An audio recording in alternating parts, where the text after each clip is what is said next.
بسم الله الرحمن الرحيم. الحمد لله رب العالمين، والصلاة والسلام على سيدنا محمد وعلى آله وصحبه أجمعين. Uh, our discussion today, we want to start discussing really the Islamic hybrid finance contract. But to do that, we need a little introduction, in which we need to really understand what is the Islamic bank and what is really the difference between Islamic bank and conventional bank, and what do we mean when we say Islamic financial intermediation? There are views, for instance, who claim that there cannot be Islamic financial intermediation at all, because that would require the bank to do non-banking activities. We will discuss that as we go. So the main point here, they are now seen, but we don't want to spend time on them. We want to use the time for better things. And here is okay. What is an Islamic bank? And notice these points here, and especially the underlined point. An Islamic bank is a depository institution, could be a company, could be anything, could be even a sole proprietorship, but as long as it accepts deposit from the public, and what it does is financial intermediation and financial services in accordance with the tenets of Sharia. So this is the second or third, probably third characteristic. It is depository. It means it accepts deposits from the public. It works as a financial intermediary, and it abides by the Sharia tenets. Here, especially, is only for emphasis, especially the moral criteria, the principle of realism, and the prohibition of interest. In fact, the prohibition of interest can be thought as covered under the principle of realism, because interest is an increment which is not true, not real, because the debt does not increase. It is an increment in a debt, in a thing that is not able by its own nature to increase, something that is superimposed from outside by assumptions, not that the asset itself is able to increase.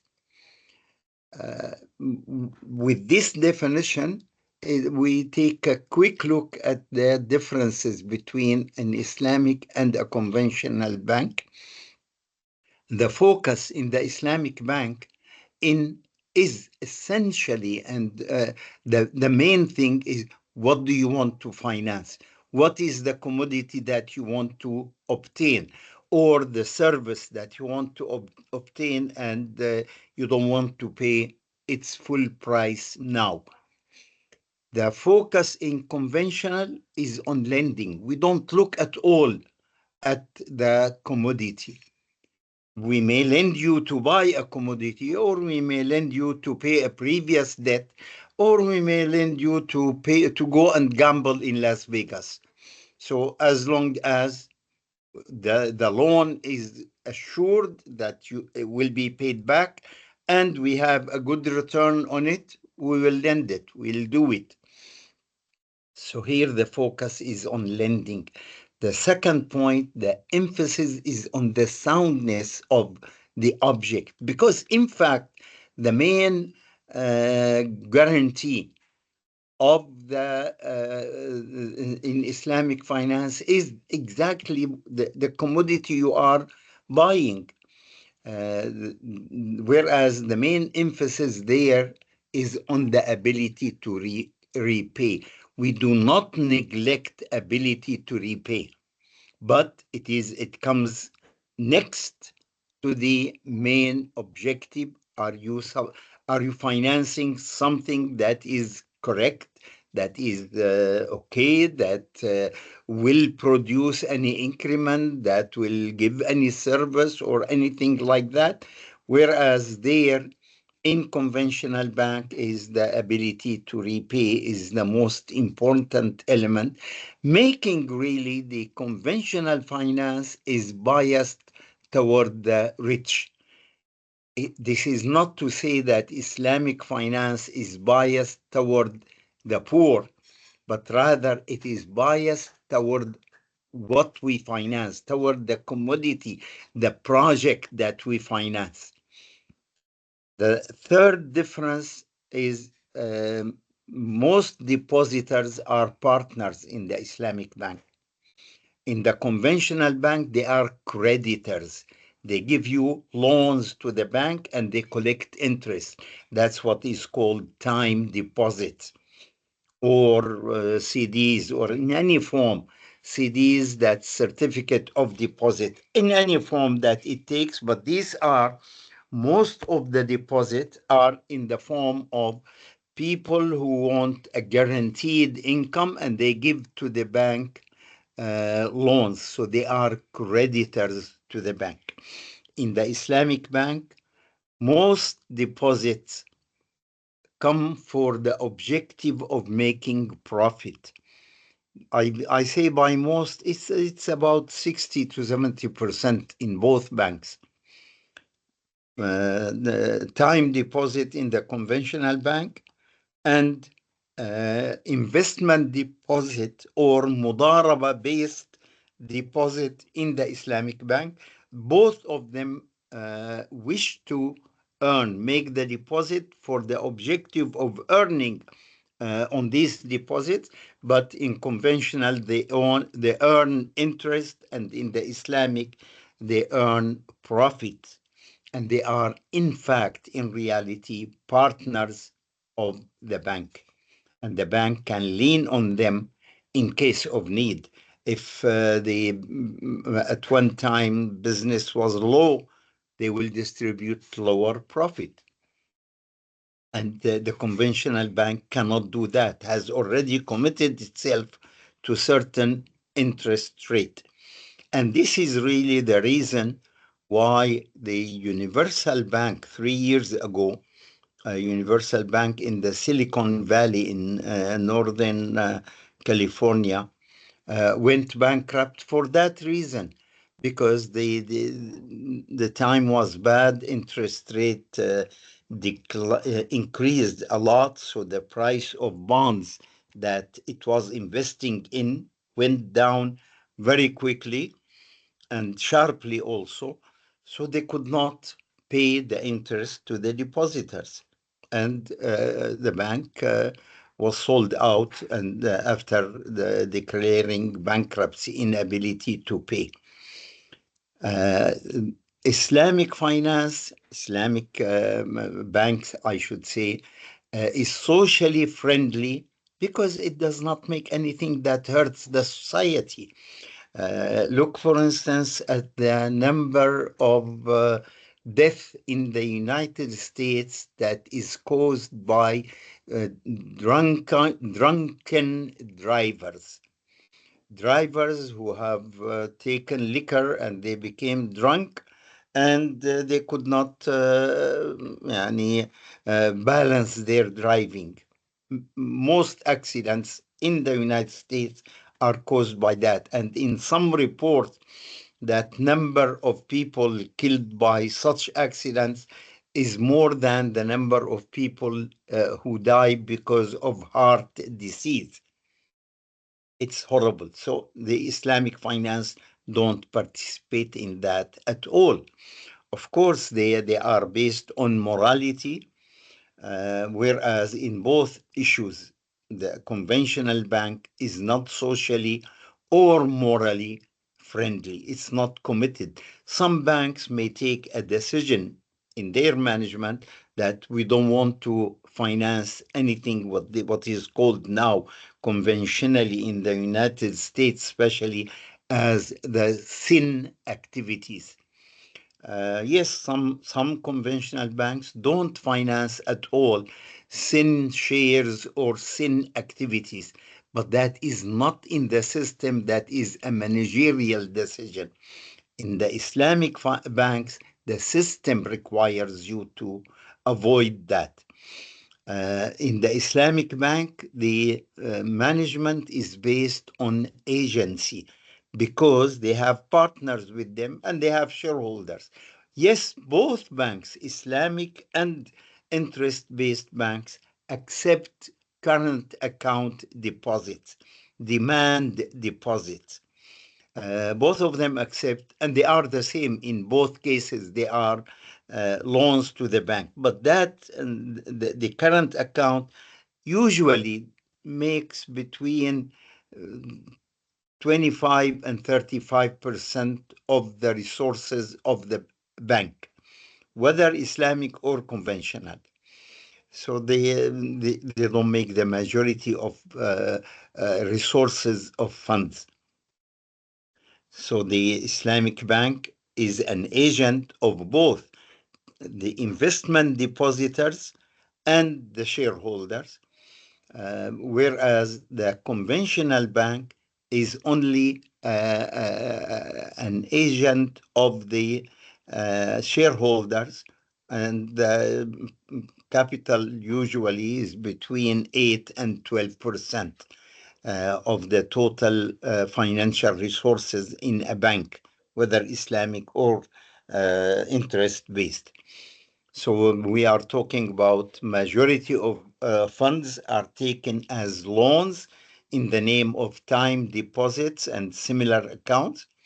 And in the conventional bank, that means that the basis of operation in the bank is proprietorship, in a sense that the interest-based banks, because it took these funds on loan basis, it is the owner of these funds and acts on its own, whereas the Islamic bank acts essentially as an agent of depositors. The other difference, the Islamic bank is necessarily developmental because it can only finance goods, services, and assets. It cannot finance simply like payment of a previous debt. No, it cannot finance anything without being attached to a real sale in the market of goods or services, a real ijara, a real leasing in the market, or a real project to be either established or expanded. That is financing through sale, through leasing, and through sharing. So this definitely makes the bank developmental in all its activities. That's not the case in the conventional bank. Next one, in the Islamic bank, we exclude all virtual transactions. A conventional bank accommodates virtual transactions. Virtual transaction is an example like financing options in the market, or financing purchase of indices, or financing Bitcoin, for instance. Uh, it rejects sale and trading of debt. Once an Islamic bank creates a debt through murabaha, or through sale or through leasing. Leasing also create a debt in the amount of the rent. It becomes a debt on the lessee, as we've seen. So the Islamic bank cannot sell that debt to another bank, cannot discount that debt in any other financial institution. That has two effects. One, that it exclude any transaction that does not generate additional value, because change of a creditor in a debt, that doesn't generate any additional value. And the other thing, which is probably as important, It makes you more cautious when you create the debt, because you cannot throw this debt on others.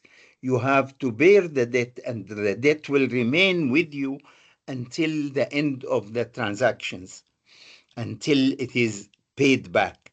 You cannot throw it on some other. If it is weak, you will be the loser.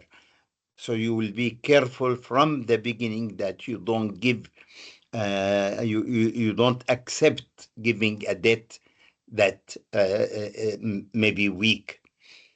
Again, it keeps resources in the real market.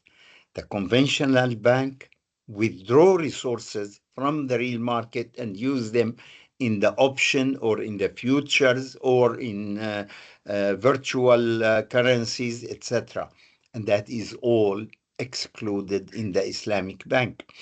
The increment in Islamic bank, the profit they obtain, is a real value created, because it is based on sale, and sale create added value. Or leasing, the usufruct of the lease of the leased asset is an added value. Or creating projects, and they can only make profit when they sell the product of this project for profit. And if they sell the product not for profit, they cannot earn any return on their finance. That's not the case in the conventional bank. The addition that the bank takes is in fact a transfer of wealth.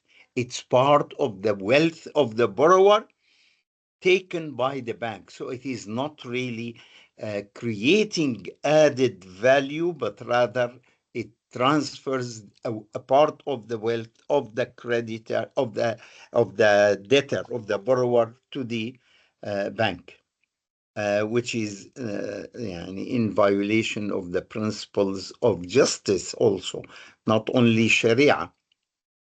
Okay, so that much is said. Now, what happened historically? Let's look at it. Uh, Muslims historically look at these banks, interest-based banks that came to the Muslim majority countries like Turkey and Egypt. In fact, the earliest invasion by the interest-based banks, European banks, was to these two countries, and also partly to India. But these two countries, especially Istanbul and Cairo, were the first places of Western banks, interest-based Western banks, European banks, opening branches there, and people did not want to deal with them because they are interest-based.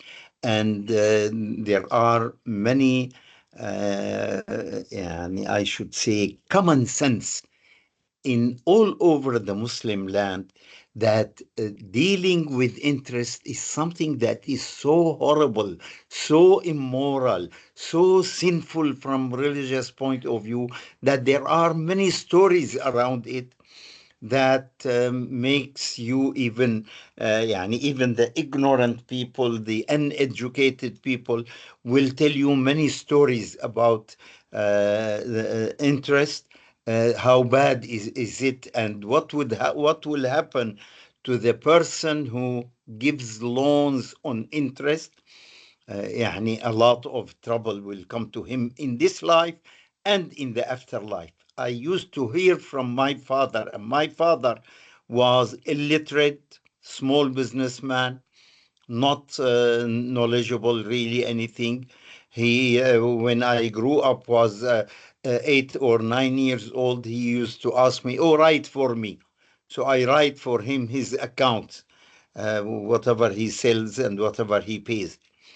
Uh, Interestingly, he used to tell me, write to me the numbers in Indian numbers, because the numbers we use now in North Africa, in Western North Africa, And in Europe and America and Canada and all over the world, these are the Arabic numbers. These are not the Indian numbers, but the numbers we use in Iraq and Syria and Egypt and in the Gulf countries and Jordan, all these countries, and Palestine and Lebanon, we use Indian numbers.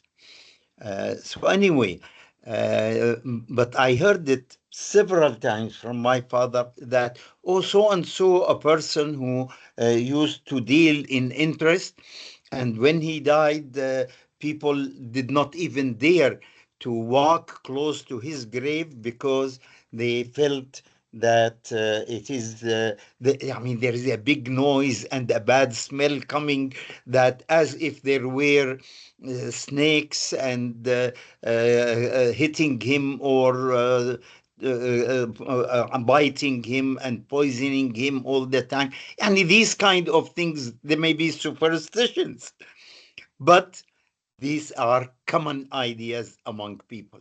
So, in fact, these conventional banks did not succeed, and people were eager to see something that doesn't do makes the same idea of financial intermediation, but within the limits of Sharia.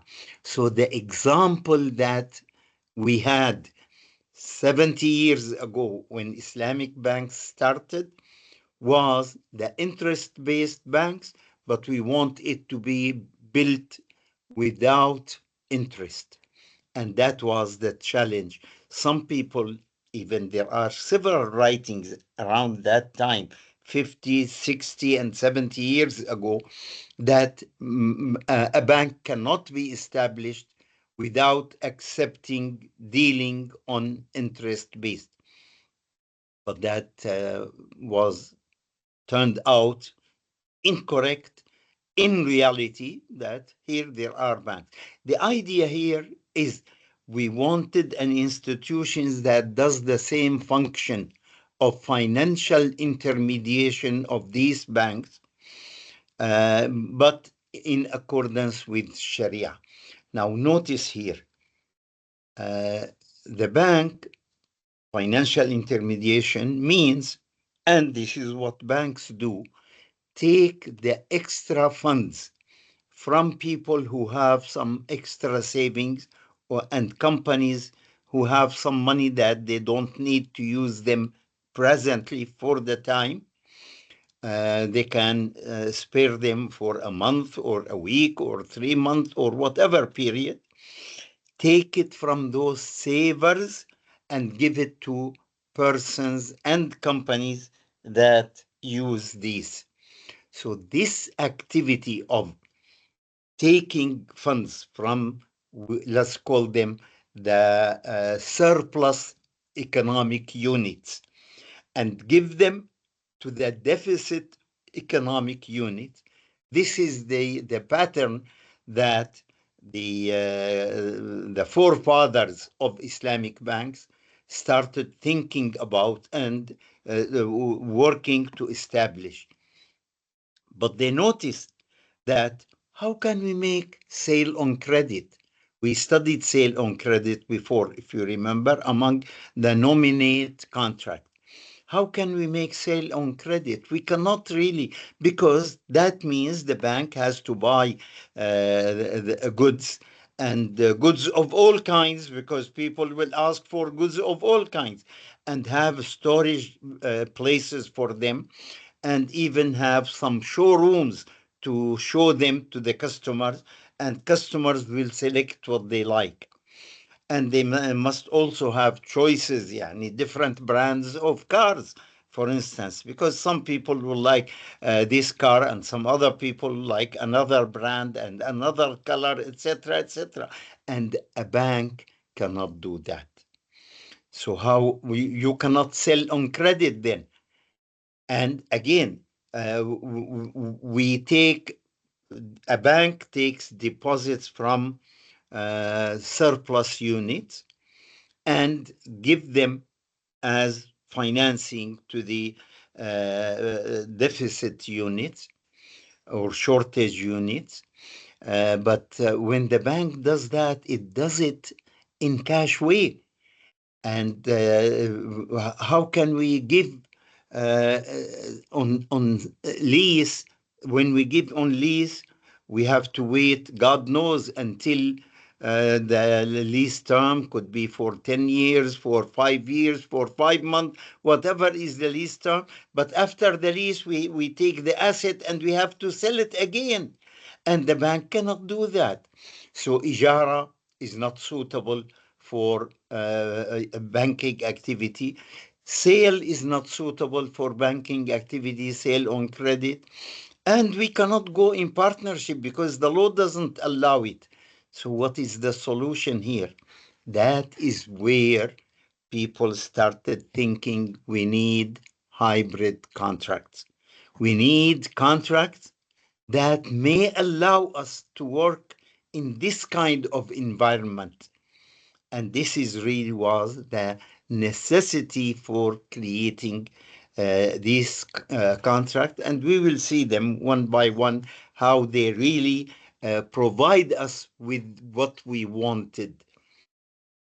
So this is because the raw contract, call them raw contract as they are, these nominate contract do not suit the activity of taking deposits from certain from the surplus unit and give them to the deficit unit. The same contract as they are don't suit that. I should say, probably in correcting myself, most of them don't. We will see later in half an hour that some of them, with very minor amendment, were able to be used. So not all nominate contract were not used at all, but we use them with some kind of a little bit of adjustment and some added conditions that make them suitable for financial intermediation. So we want the Islamic bank to give financial intermediation, but in compliance with Sharia. We want it to buy before it can sell, to really buy the commodity. But now we will not buy it like any other businessman buys and have its own showroom and expose it and make advertisement, etc., and then give it to the customer. No, we will buy it on request from the customer. And we will buy it also on a promise from the customer that the customer is going to buy it back from us the moment we buy it. You see here in Sharia, for instance, we have a rule: you cannot sell what you don't own. Not only that, but also you cannot sell what you don't own and possess. The thing that you can sell has to be in your hand. If it's not in your hand, you cannot sell it. So this is how do we go surpass this kind of obstacle? How do we do it? And that what necessitated creating the hybrid finance contract through really a new ijtihad. Working on this new contract was really a work through a new ijtihad. So Islamic financial intermediation requires to own the commodity before you can sell it, to own the service before you can sell it, to own the asset before you can lease it, and to own a share in a company in order to get part of the profit of that company. And this kind of things require really innovation in the concept of these contracts.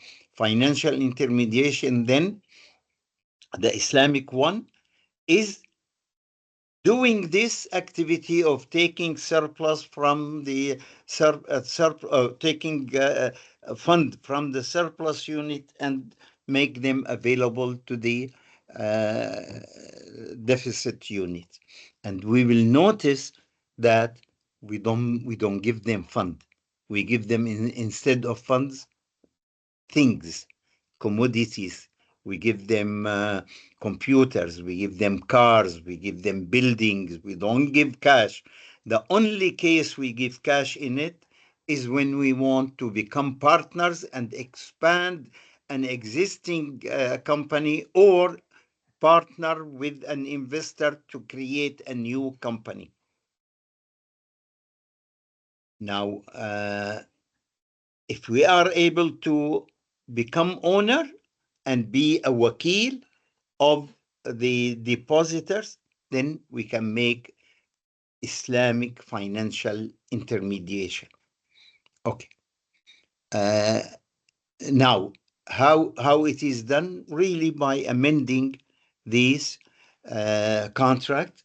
The first one is we include, instead of the contract of loan in the conventional bank, we make a contract of wakala, that when you give me your fund, Mr. Surplus Unit, I'll take it from you on wakala.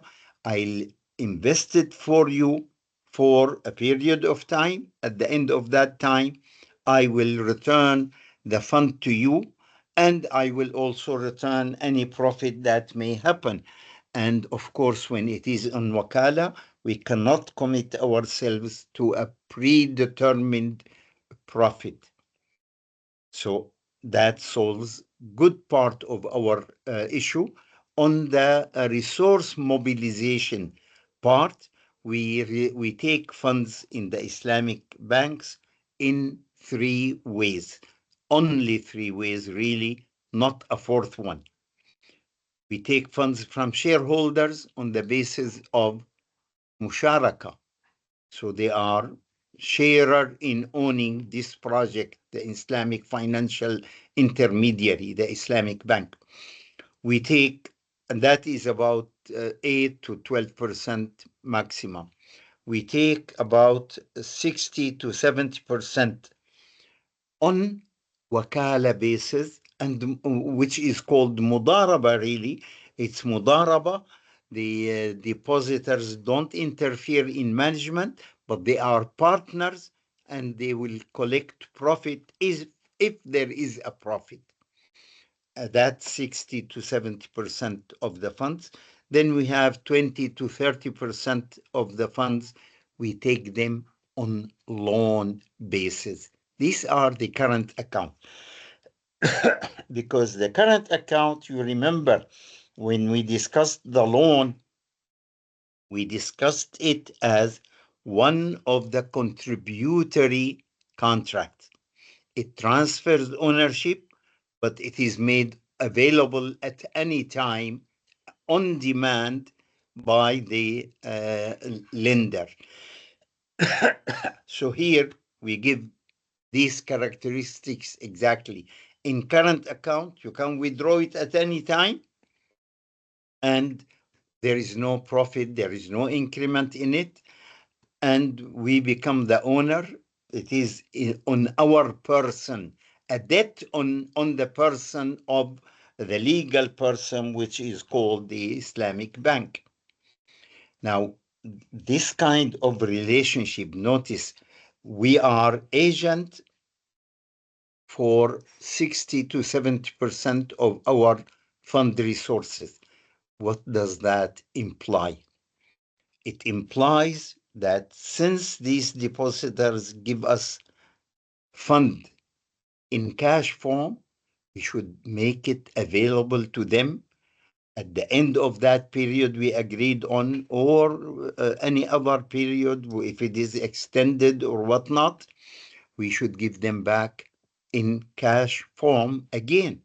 That means that on our asset side, in all our financing, in all our activities, we always seek an objective to turn any investment, any kind of thing, into cash.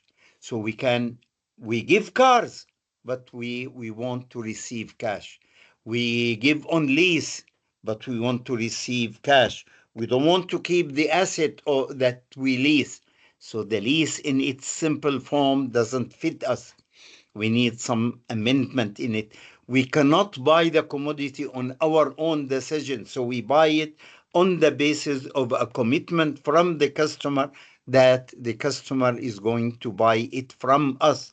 And that turns it into cash, cash scheduled to be paid in the future.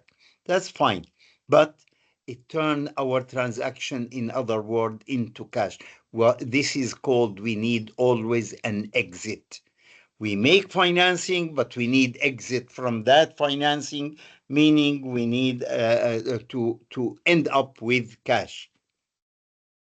Another implication of this wakala or of taking funds on mudaraba basis, and the mudaraba include wakala, is that we need to work hard and very cautiously on maturity matching.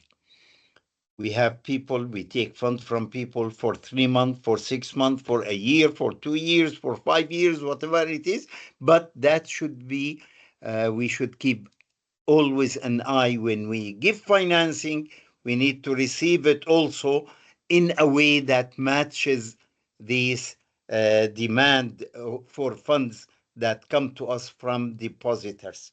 So this kind of thing is an important thing also. We need to always be aware of matchings. Okay, thank you. Okay, my wife is giving me tea to help me survive. Okay. Again, when we deal with cash on both ways, we need to minimize risk. Any risk that can be avoided according to Sharia, we avoid it. And any risk that we cannot avoid it, we need to minimize it. And we need also to mitigate it if when it goes to the minimum that is indispensable in Sharia, then we may mitigate it. We may get Islamic insurance for it, for instance. The fourth implication of this wakala is we avoid market risk. Market risk is too dangerous for a bank. So we avoid market risk. How do we avoid it? We don't want to be a seller of cars or sellers of computers and tables and chairs and carpets and whatnot. We want to deal with cash all the time. And to deal with cash, that means that we only buy on request from customer.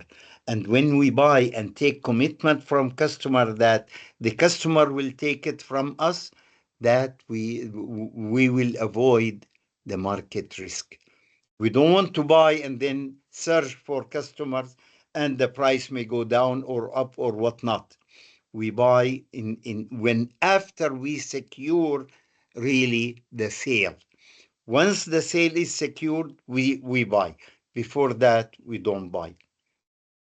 Again, we are liquidity conscious because of the supervision of the supervisory banking, supervisory authority in every country. There is such an authority, which maybe sometimes is the central bank. So we need always to be liquidity conscious. The final thing is that we have to serve as an agent, serve the interest of the principal. We should be always aware of the interest of the principal and serve it.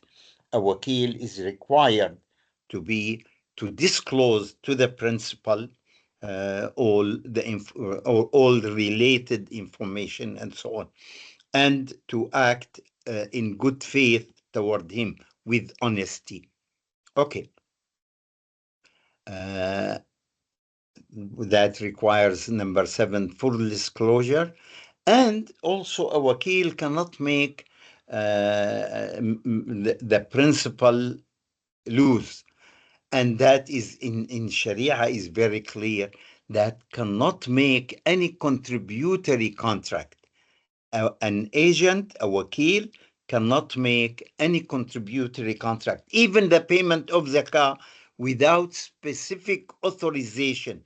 Because what's the meaning of contributory contract? You remember? It's one will contract that makes a pure loss on the giver and a pure gain on the recipient. So the wakil is not authorized. I gave you my money to make profit for me, not to lose part of it. So you are not authorized to make any transaction that does not aim at making profit. It may lose actually, but the aim at the beginning was to make profit. Whereas contributory contract, from the beginning, the aim of the contract is to make a loss. And a wakil or agent cannot do that. By the way, that applies also to a guardian of a minor. A guardian of a minor cannot give contribution from the minor's property. Even the obligatory zakah, there is dispute among Muslim scholars. Many of them say, well, the guardian is not authorized to pay zakah on behalf of the minor, but it is required to for the guardian to calculate the amount that is due each year, and when the minor reaches majority, the guardian should tell that minor, here is the amount that is due on you for all these past year I was managing your property. Give him the property and also inform him about the zakah, and then it is up to him to pay the zakah on all these past years. And as a matter of fact, from Sharia point of view, this minor who became now major is required to pay the zakah for all the past years. So the idea then, these 8 points are implications of the wakala concept, and they don't exist in the conventional bank, in the interest-based bank. You know, I told you in the past that really the term conventional bank is a term that we writers and professors of Islamic finance and Islamic banking, we created that concept. Because when we say it in Arabic, we say riba-based banks, everybody realized that this is like a curse. This is like saying, oh, these banks are bad guys. So we don't want to give that image. They are bad guys, in fact, but just to be polite with your enemy. In fact, they are anti-Islamic, no doubt. They do things that Islam completely prohibits. But we just want to be polite with them. So we coined the word conventional banks. Otherwise, the appropriate word is riba-based banks. Or if you want, kufranic banks in contrast to Islamic banks. Anyway, so let's go now to the hybrid. The hybrid contracts are what we take out of the nominate contract with adding conditions or combining two contracts together. We studied already the classical contract, sale, lease, and sharing, and all tabarru' or contributory contract. And now the hybrid contract are structured contract created. We fabricated them over time, derived by adding conditions or by combining two contracts together. We use the classical contract as the base because these were known and approved in Sharia. and we add to them conditions or combine two contracts together. That's what makes the hybrid contract. We are now in the year 2025.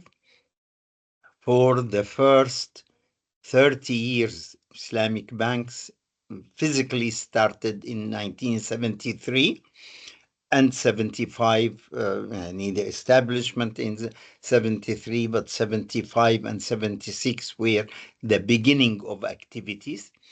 So over the past, the first 30 years of their life, they invented some hybrid contracts, and these are what is called murabaha or bay' bithaman ajil. This is a term used in Malaysia, especially BBA, and Malaysia is one of the countries that has strong Islamic banking. We have the investment deposit, and this is the term which is often used, not the mudaraba deposit. They are called often investment deposit, but sometimes they are still called mudaraba deposit. And we have parallel salam. We studied salam and we studied istisna. We have parallel istisna. These have become in the year 2020 or 2015 like traditional. Everybody knows them. So that's why I classify them as traditional hybrid contract. They were invented in the first uh, 10 years or maybe even 5 years of the banking practices, Islamic banking practices, and they have become well known everywhere. There are some new contracts that came only in this new millennium or just at the end of the past millennium. So I call them new hybrid contract. And these are essentially uh, BOT, build, operate, and transfer. We have the lease purchase, or better call it as the AWOFI calls it, إجارة ending with ownership, إجارة منتهية بالتمليك. So it is a lease ending with ownership. Many writers also call it lease purchase. Although what is known as lease purchase in America is different from this, is not like this exactly. And we have BOT, we have revenue sharing, which is sometimes practiced in certain, especially when it comes to sukuk or Islamic bonds. We have reversed murabaha. We have murabaha line of credit and musharaka line of credit. It's written here musharaka overdraft. Yes, it is a musharaka overdraft, but also it is a musharaka line of credit that replaces the overdraft, the conventional overdraft in interest-based banks. So we will discuss these hybrid contract and try to do that as quickly as we can.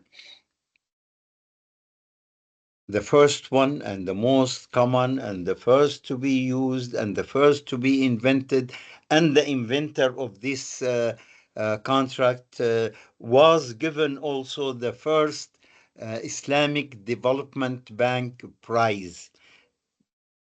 I was in the Islamic Development Bank from the year 1985 until 1999. And during this period, I was part of creating an international prize, giving about $50,000 to the first winner. We select three winners. And the first winner of this prize was the the person who invented the murabaha contract. We call it contract. Really, it's a combination of contract, as we will notice.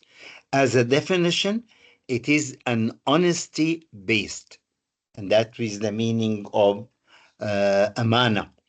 Honesty based, amana based sale to the person who makes a purchase order with a promise to buy for a price that is equal to the known cost plus a known profit. So it negotiates, the customer negotiates with the bank the profit, and both of them will know the cost, how much is the cost. And the customer promises that I'll buy this commodity from you whose price is 10,000 at a profit of, say, 2,000, payable after 2 years, and I'll pay you that amount after 2 years, which is 12,000. So that is the idea of murabaha. We will come to the practical steps of it in a short moment. The objective of it is to create a product that is suitable for financial intermediation and to avoid market risk. We don't want to buy it before we secure its sale. The main elements in it: contract parties, the bank, and a buyer, and we have a seller. But the relationship between the bank and the seller is independent from the relationship between the bank and the buyer. And we will come to see how it functions. The subject matter, of course, of this contract will be the commodity or could be a service, and of course, the price.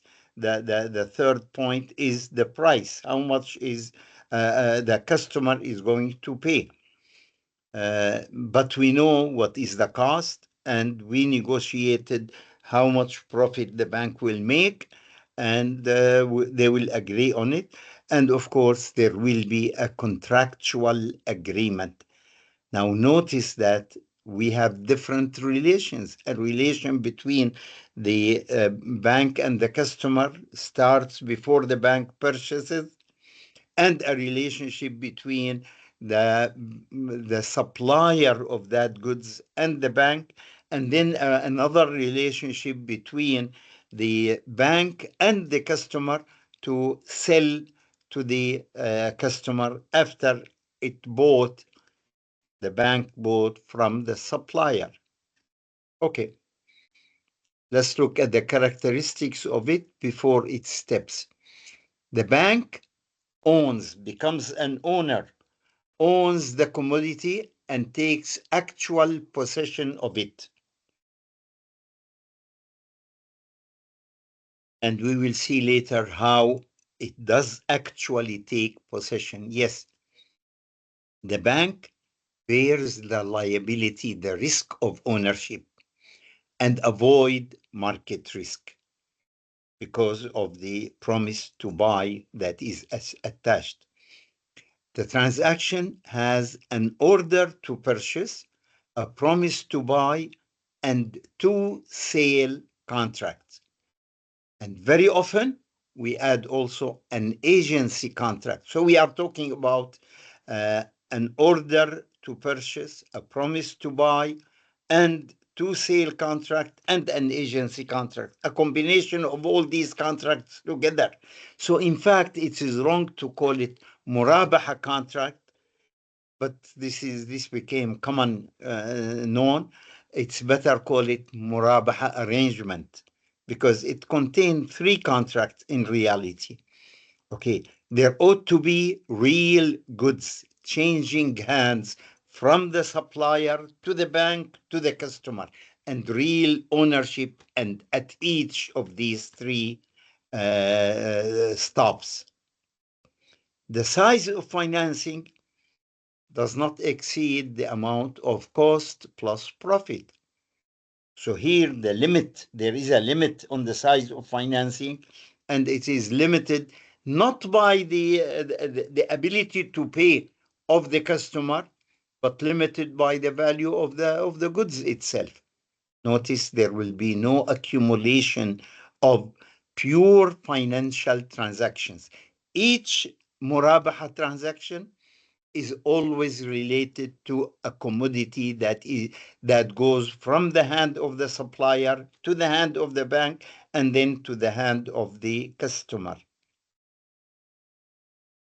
Uh, Next point, the liability of the bank makes it keen on the trustworthiness of the whole transaction.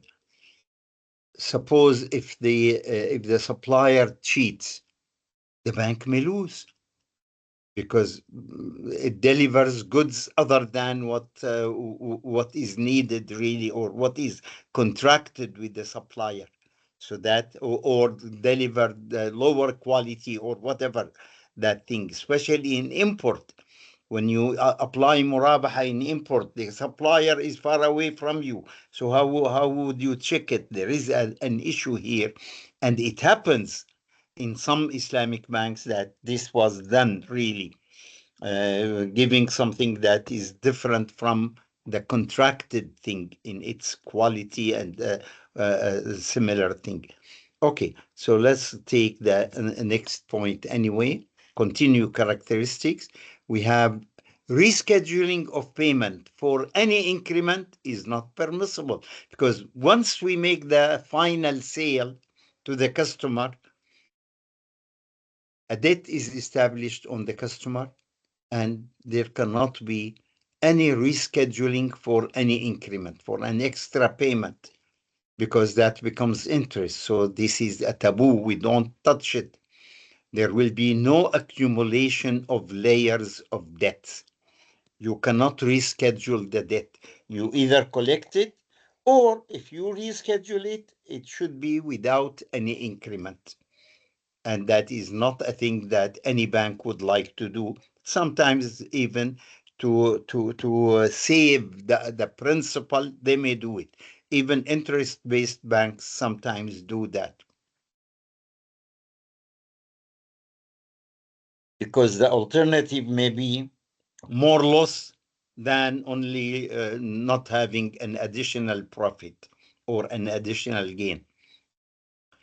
One side promise is permissible in Sharia. Thanks God. So that helps us. But the bank cannot give a reciprocal promise. It accepts this promise, but it does not give a reciprocal promise. And I will sell it to you. The bank cannot say that, because any reciprocality in promises requires that the commodity should be in the hand of the seller. If the bank says, and I will sell it to you for that price that you mentioned, then there is an added condition that the commodity should be in the hand of the bank, but it is not yet. When the customer gives that promise, the goods is not yet in the hand of the customer. So there is a decision by the OIC Fiqh Academy. Really, it's a declaration of a known Sharia position that came from the Prophet sallallahu alaihi wasallam. You cannot sell what you don't possess, and giving a promise to sell is like sell, because you are committing yourself to sell. You must have a possession of what you promise to sell.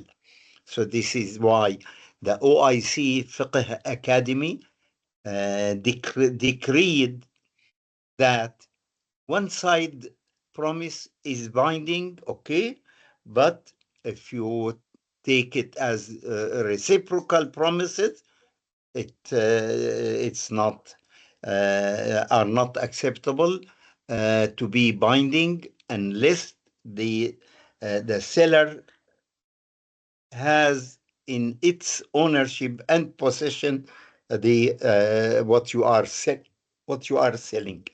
Sorry. Now notice, when Islamic banks started, they got employees, all their employees got them from conventional bank. And this transaction is very close to giving a loan. So it creates a debt on the customer. They know how to deal with debts. They were always giving debts, loans, debts. But this also creates debt on the customer. Like it, you can take collateral, like what they used to do in conventional banks. And again, it has a definite amount to be paid at a definite time, fixed maturity and definite amount. Could be on installment or on one payment in the future, but all is predefined at the time of the contract. And definitely it is easy and simple, and anyone can do it. It's not that difficult. So we go to the next. Okay, here are the steps. Step one, here it says order to purchase and to promise. Promise to buy from the bank. But there is a preparatory step before that. It's not part of this transaction. The customer goes to the market, determines what it wants to buy, negotiate the price, and it comes to the bank. I want to buy this car from this dealer, and I negotiated the price with this dealer. Here is the pro forma he gave me, and that is the amount he wants cash now if we buy it. So there is a homework done by the customer before it comes to the bank. So it comes to the bank with this idea.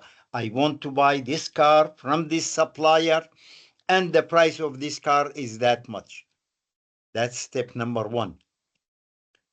Or that is step pre-1. Number one, it comes to the bank and tells the bank, okay, I want you please to buy this car, for instance, from this customer, and I already negotiated the price, and the price is so much. How much you take from me as profit? They negotiate the promise, and he writes, or she, of course, the customer writes the promise to purchase it according to what they agree on it, whether one payment in the future or on installment or whatnot. So the first step of the transaction is an order to purchase, put inside parentheses here, negotiate with the bank the maturity of the debt and the amount of profit, and write down a promise. Now, along with the promise, we always take margin of seriousness to protect ourselves, that if the customer for any reason backs up and we could not sell this commodity unless for a lower price than we paid to the supplier, then we charge the customer the damage that his failure to fulfill the promise caused us. So we cannot earn from him anything, but we only compensate for any potential damage. So here, please, sorry.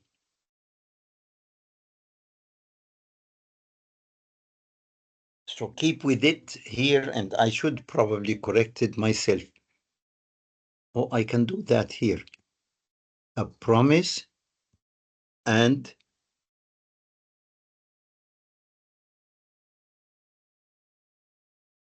and uh, a payment, a margin of seriousness. So he pays also the margin of seriousness. Of course, the next step before they make the agreement really, and before they go on, even before the promise is made, the promise will be a proposal for a promise. The bank will check the credibility of this person, will check also whether this is Sharia compliant or not. Is he buying a car or he's buying a shipment of liquor? If it is a shipment of liquor or cigarettes, we refuse to finance it. But if it is a car that you want to use it for family or business, that's okay. Or he want to sell it even, that is still okay. We can finance it as long as it is permissible to finance this kind of thing. For instance, buying cups. If the cups are only designed to be used for liquor, you cannot buy them. But if the cups can be used for anything, water, for any juice, for anything, and some people may use them for liquor, well, we don't worry then. These cups are water cups or juice cups, and they are not, they are permissible. But say if it's written on the cups, like part of advertisement or propaganda, or some brand of whiskey or brand of any liquor, definitely we cannot finance them. Uh, so here, then, we check the credibility and we check also the Sharia point. Number three, we give an agreement to the customer. Sorry, agency agreement that Mr. Customer, you are going to act on our behalf to conclude the purchase with the supplier. We have suppliers down there. So you conclude the contract, and we may pay also through you. But usually banks prefer to pay directly to the account of the supplier. Normally, they don't give the money to the customer itself to make payment.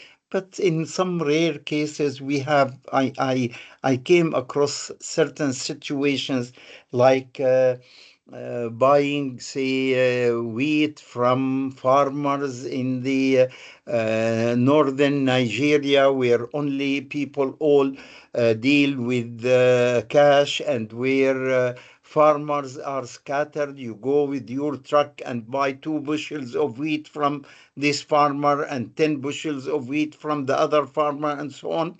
So you may give him cash in this case because he has to pay cash to these. But definitely, when there is trust that he will implement it rightly, we do that. Then we make the second sale. Now the customer buys the material on our behalf and takes possession also on our behalf. Purchase and take possession on our behalf. Sometimes we also authorize him to make payment, but that is rarely.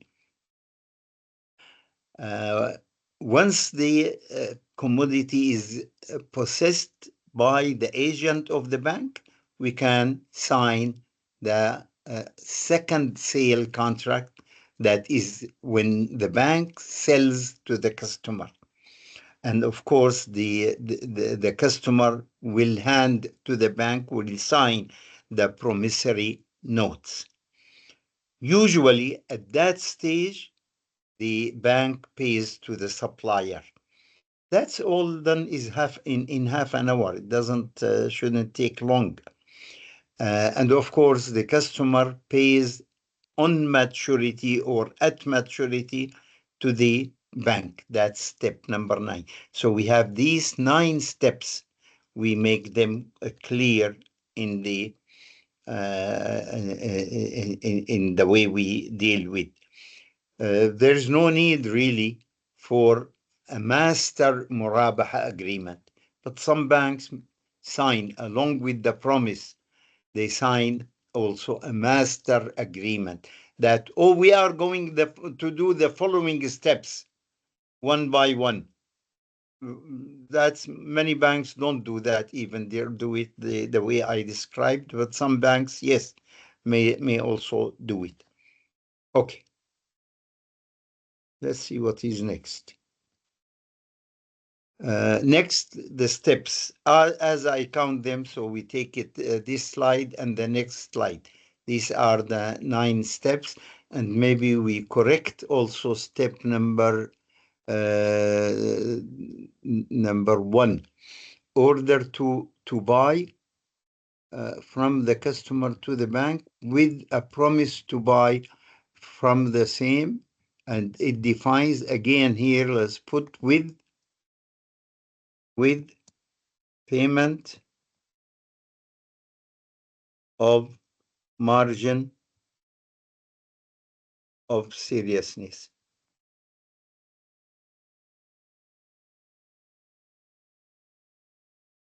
Okay.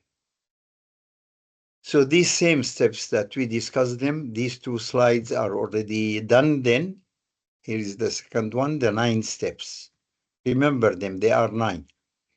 Okay, don't make me a question that's silly. What is the number of steps? How many steps? That's not a question that is acceptable, really, in both multiple choice and true and false. The question should be challenging, not a quiz kind. Okay. The second contract that is used in Malaysia, especially, and this word is coined in Malaysia, really. It doesn't exist in any Arab country, to my knowledge. بيع بثمن آجل. There was a time in the 90s and 80s, many writers wrote about Islamic finance in the way of demystifying Islamic finance. Islamic finance is something that is mystery. We need to understand it. How to understand so much difficulty, thing that is so much difficult. There were several writings really in that, and I used to laugh at them a lot when I read them. Even when I meet the writers of such writings, I used to make jokes and kind of really tell them, oh gosh, where is the mystery that you are demystifying? There is no mystery. It's in your mind only. So, but part of this mystery is this word, really. Malaysian don't speak Arabic, but the Islamic banks in Malaysia invented this Arabic word. It's بيع بثمن آجل. Those of you who know Arabic, it's Arabic word. And they call it not even بيع بثمن آجل, BBA. So it really, BBA becomes a mystery. Nobody knows what is BBA unless you explain it. Oh, بيع بثمن آجل. Oh, hell to it. Tell me from the beginning that this is what it is. It is a form of murabaha, exactly, but that is they use this term when the sale is on installment. When the customer is paying on installment, they use the word BBA. When the customer pays one lump sum cash, and usually businesses pay one lump sum cash because they import goods and or they take goods from the manufacturer within 4 months, 5 months, they would have sold them all, and they pay after, say, 6 months or 9 months. So they need credit in this way. Whereas salaried people, employees, when they want to buy any cars or any home furniture or home appliances, they may like to pay on installment, and then and also in housing, then it is called BBA. In other words, it is a form of murabaha when it is on installment. In other countries all over the world, from Morocco and Nigeria and Gambia and Senegal to Indonesia in the east and Thailand and Philippines, all these have Islamic banks. They call it murabaha. Murabaha installment or Murabaha one payment. It doesn't make any difference. So this is really the BBA, and there is no mystery in it, but they use really this word BBA, which makes it a kind of mystery. Nobody would understand it unless they explain it. Now, investment deposits. You remember we studied the Mudaraba. And the mudaraba means, as we studied it, we have a Rabbul Mal, a man who has fund for investment, and another one who can use these funds in his or her own business. And they make the agreement. And of course, the conditions are clear. Okay. This is what Murabaha has described in the books of fiqh classically for many years, for rather many centuries. Can we apply this in the bank today? In the bank, I need to mix the funds from different suppliers. And I need also to mix the funds of the shareholders or the funds that the bank owns now from the current accounts, from the creditors who gave loans to the bank. So these, I need to use them all together. I put them all together. I cannot deal with each one alone. In 1982, just about even 6, 7 years after the establishment, the beginning of activity of the first commercial Islamic bank in 1975, a big meeting, a big conference of Sharia scholars and bankers determined that it is permissible in Mudaraba to mix funds from different arbabul mal.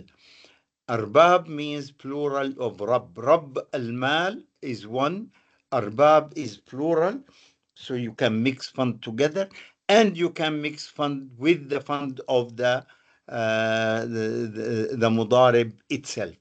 So this issue is solved. So we couldn't use Mudaraba as it is without adding these two conditions. And now we are doing well with them. How it works? We got the funds from profit and loss sharing deposits, the investment deposit, Mudaraba based deposit. These are different names of the same thing. And the bank's own funds are mixed together in an investment pool, and we give financing, retail financing, corporate financing, government financing, any other institution, overseas financing, etc., etc. So we give financing from them, and when the profit arises, we always consider certain percentage pre-agreed on.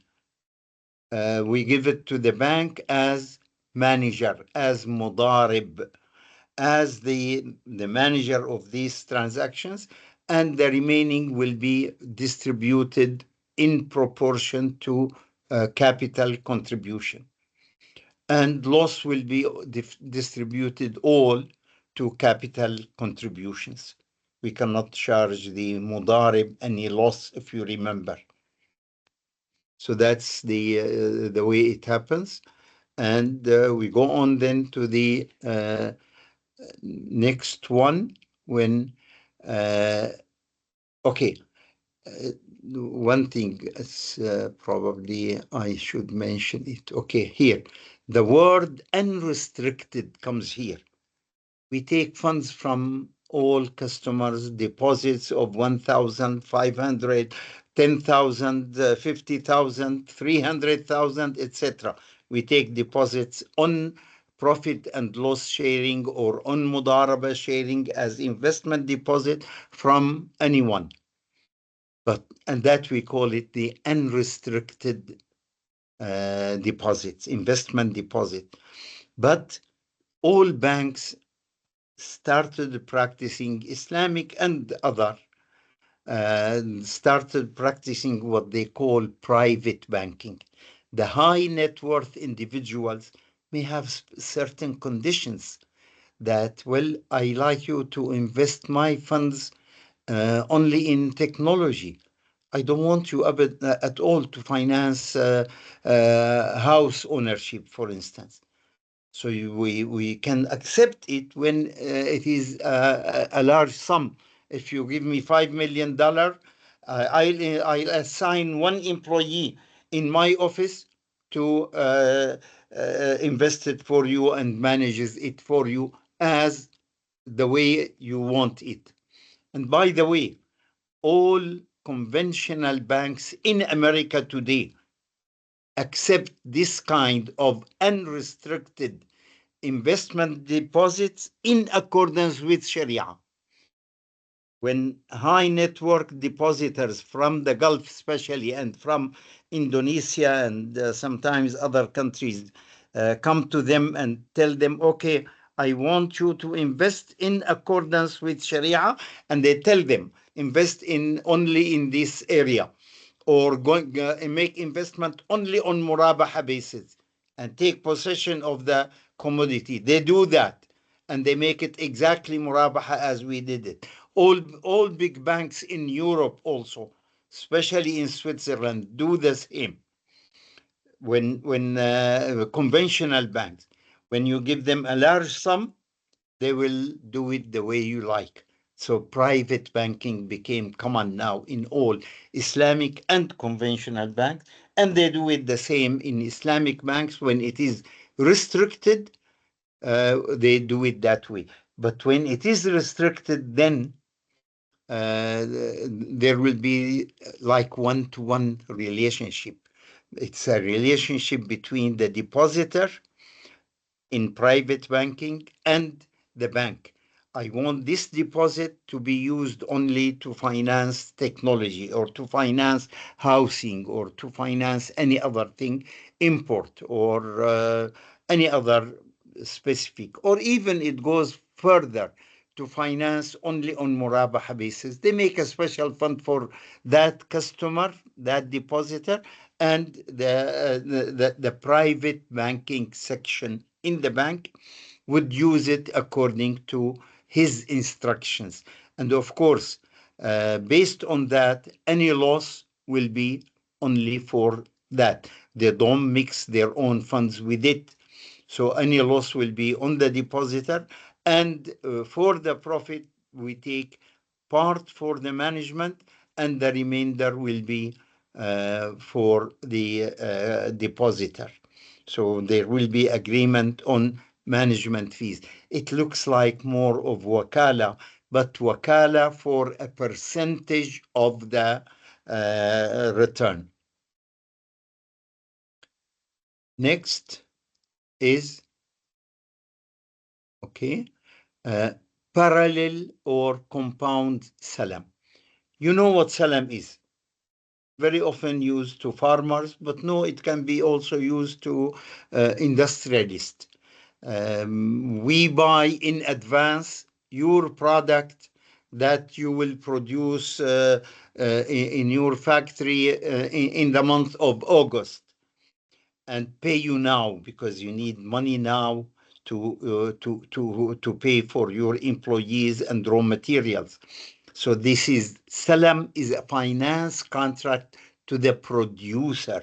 That's the nature of this salam. But now for us as a bank, if we finance an industry, say a factory, finance it on salam, what do we do with this when August comes and this factory delivers to us the goods the computers say they produced? What do we do with them? And we bear market risk. We cannot do, and we are not traders. We don't know how to do with it. So before we make that contract, we will make parallel or compound. We seek a customer that may buy from us these computers. before we make the financing and we make the two arrangements at the same time. Give us a promise, Mr. Businessman, or a university. Suppose the amount of production of computers in the month of August is only 300 computers. One company can buy them. Give us a promise to buy them from us according to conditions that we negotiate with you. Of course, we will make the profit will be the difference between the two prices. That will be our profit. So give us a promise uh, that in August you will buy from us these. We cannot finance on Salam without compounding it with this kind of promise. So this is the idea of Salam with a promise. And it's so simple. The element of it, there are two Salam contracts. One is independent from the other completely, because if that industry fails to deliver in August, we are required to fetch from the market these kind of computers and give it to the purchaser. Both are none of, I mean, not the second contract or the first contract is related to the other, but we are purchaser in the first and seller in the second, we as an Islamic bank. So of course we have two sale contract, could be salam or could be the other one is a promise. We make a sale, not necessarily as salam. Uh, okay, so here it says salam, not necessarily as salam, but it could be salam also. There are the contracting parties will be bank and producer, and then bank and buyers. But the buyer may not know the producer at all and doesn't have to know it. It's completely different from it, and they have no relation with it. But when the time comes, we tell the buyer, we give the buyer an agency, go and collect the goods from that place or from that company. So we don't go and collect the goods. We make it through agency. Of course, the quantity, the nature, the kind of goods, quantity, its conditions, and day of delivery will be the same in both contracts, because the same thing we want him to buy. What we want the customer, the new customer, to buy what we bought from the other one. The price, of course, there will be price differential. And since both contracts create debt, we can take from the industry we finance, we can take collaterals, and the promise, we can take margin of seriousness on the promise. Or if it is another salam contract, the buyer will pay us also now, because salam requires immediate payment. And of course, there is offer and acceptance in each contract. So we have two contracts, and both of them should be in full, I mean, full-fledged contract. Okay. So go to the next one. Salam, as I mentioned earlier, could be with account, could be coupled by a counter salam from a buyer, and we call it counter salam. Definitely not from the same person from whom we buy. It could be also only a binding promise to buy, and usually this is more practiced than the first one. Now we go to parallel istisna. Now you remember that in istisna, there is no condition that payment should be made in advance. But istisna really is a contract that finances the producer. So we want to finance the producer, but the payment can be done at any moment, can be done now. Usually we make istisna contract because the producer needs financing. and that is mainly in construction, especially contractor of buildings would like to take financing from the beginning or during the construction, and they usually don't wait until the end. So here, then we give financing on istisna basis, and we make istisna basis with a buyer at the same time. Each of these two contracts is independent from the other, exactly as in Salam, but the payment of the second contract may be on installment, may be delayed, maybe in the future. So we combine that, and the profit will be the differential in the price between the two prices. And I think probably we go to describe the steps as we describe them there. We have an Islamic bank, we have a seller, contractor, and we have a company, a buyer, istisna orderer. Of course, the istisna starts from the istisna orderer. A company comes to the bank and, okay, here are plans we prepared and we want to construct this building, for instance. They make an order to buy on istisna basis from that contractor because they have already negotiated with the contractor, and the contractor needs certain amount, 2.5 million, for that building.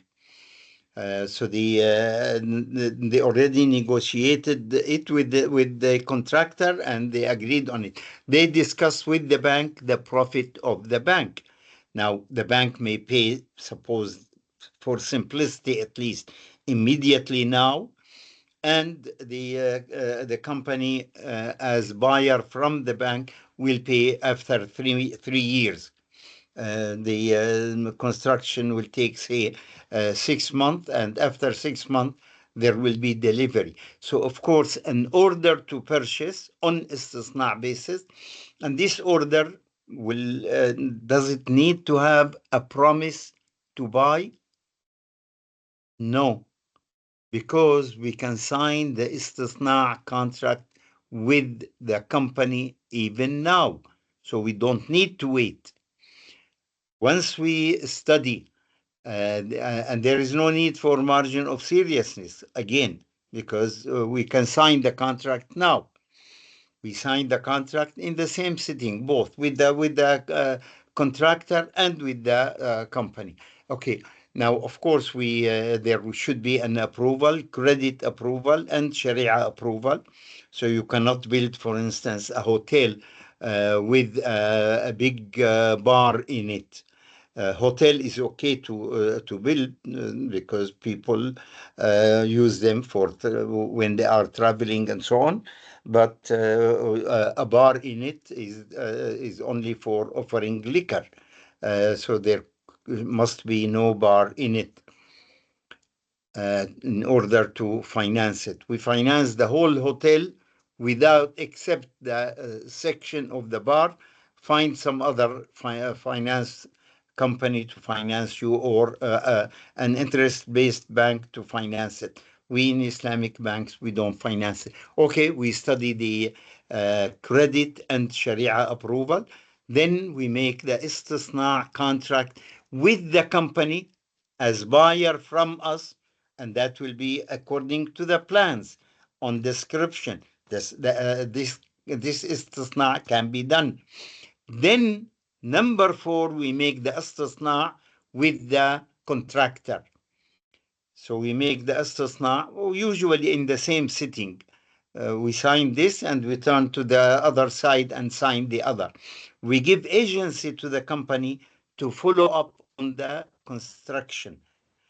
Very often in construction, you make payment at phases.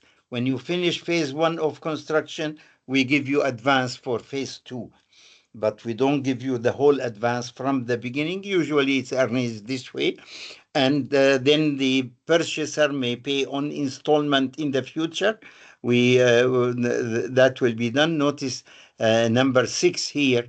Number 5 is the agency. Number 6 is always they take delivery of the stages, stage by stage, by the agent, and they give us order to pay each time.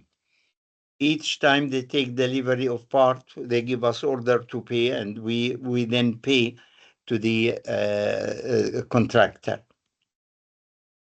Now, okay. The final thing, the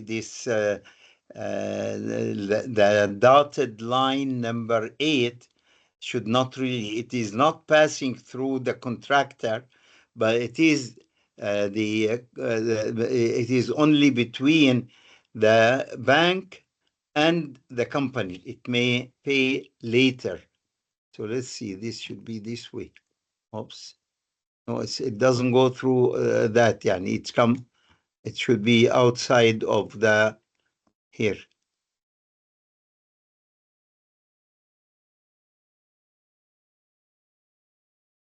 So this payment from the company, this is a mistake here. Does not go through that. Here, it's not related to the contractor at all.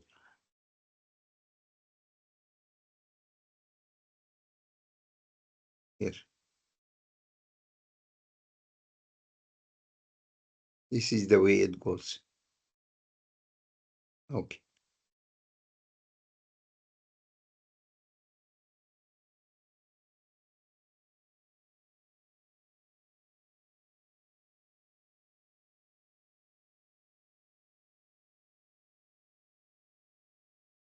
Okay.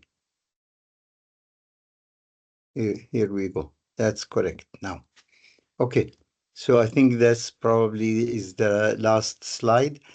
So these are those contracts that have been practiced practically since the beginning of Islamic banking. Definitely Murabaha.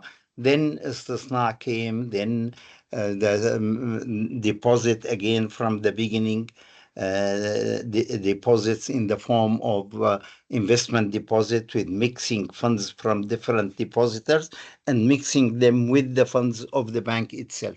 So this is the way that has been done.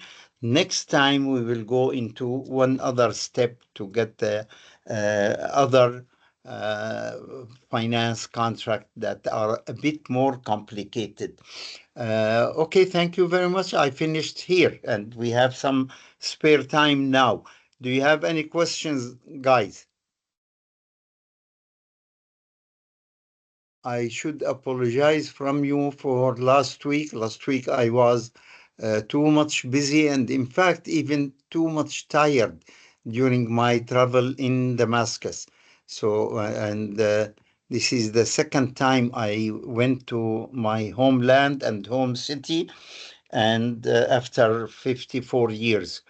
But I was really busy with many other things that I couldn't make the class last Sunday. Sorry for that. But anyway, we still have now 8 from now at least, maybe 9 also. طيب. Inshallah. Any question? Sister Maryam, if you have any question, you can go. Assalamu alaikum. Alaykum assalam. I had a question regarding the promise we talked about in the Murabaha contract. Is that different from the promise in a gift? Because I remember that in a gift contract, the promise is still just a promise and it's okay if you take it back, right? But here the promise is binding. Yes, a promise in a gift, you see, is not binding really. Because if you remember, we said there that a gift, and this is one of the characteristics of the contributory contract, delivery of it, executing it is part of the contract. So when you give a gift, if it is still in your pocket, it's not yet a gift contract. It's only when it is actually giving. Giving a promise remains a promise. But there is some area which is kind of vague area, I should say. Majority say, okay, it's not binding, remains. But there are scholars who argue that in gift, if the gifted person committed himself on the basis of this gift, and you knew that for certain things, like he told you, give me a gift, and a gift of bedroom, and I am getting married tomorrow, and the bedroom will be delivered today. Give me this as a gift, or you decided to give him as a gift, and he told you, okay, that's fine, and my wedding is tomorrow, and you don't give it. That's he committed himself to the other. Then the gift becomes kind of, but no gift, because it is a contribution only. It's a pure loss on one part and pure gain on the other. Unless it is delivered, it is not really a promise. It's just a word of mouth. Here, the promise in Murabaha is definitely binding. At the beginning of the practice of Murabaha, that is in the first 6-7 years, some people were arguing, and until today, imams of mosque who read in some old book about promises, they argue that they don't know. But OIC Fiqh Academy took decision clear that one side promise is definitely binding. And here, in the example of Murabaha, we don't we not only take a promise, we take with the promise an amount of money, that margin of seriousness, like an escrow fund. If you don't fulfill your promise, we'll collect any damage from this fund. So here the promise is definitely binding, yes. Okay, Jazakallah khair for the clarification. Okay, any other question?